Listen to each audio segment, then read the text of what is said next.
ರೈತನ ಬದುಕೇನಾಗುತ್ತೆ?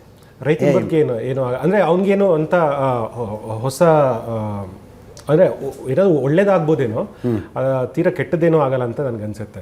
ನಾ ಮೊನ್ನೆ ಕೂಡ ಒಂದು ಉದಾಹರಣೆ ಕೊಡ್ತಿದ್ದೆ. ನಾನು ಕಾಲೇಜ್ ದಿನಗಳಲ್ಲಿ 4 ಗಂಟೆಗೆ ಎದ್ದು ಒಂದು 4-5 ಆಳು ಕರ್ಕೊಂಡು ಜಮೀನಿಗೆ ಹೋಗಿ ತರಕಾರಿ ಕಿತ್ತು ನಾವು ಬುಟ್ಟಿಗೆ ತುಂಬ್ಕೊಂಡು ಮಾರ್ಕೆಟಿಗೆ ಹೋಗ್ಬೇಕಾಗ್ತಿತ್ತು.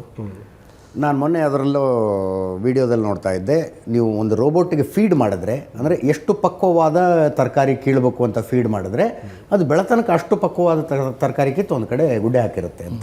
ನಮ್ಮಲ್ಲಿ ಏನು ಗೊತ್ತಾ, ಕೃಷಿನಲ್ಲಿ ಏನಕ್ಕೆ ಯಂತ್ರಗಳು ಪೆನೆಟ್ರೇಟ್ ಆಗಿಲ್ಲ. ಅಮೆರಿಕದಲ್ಲಿ 60ರಿಂದನೇ ಆಗಿದೆ.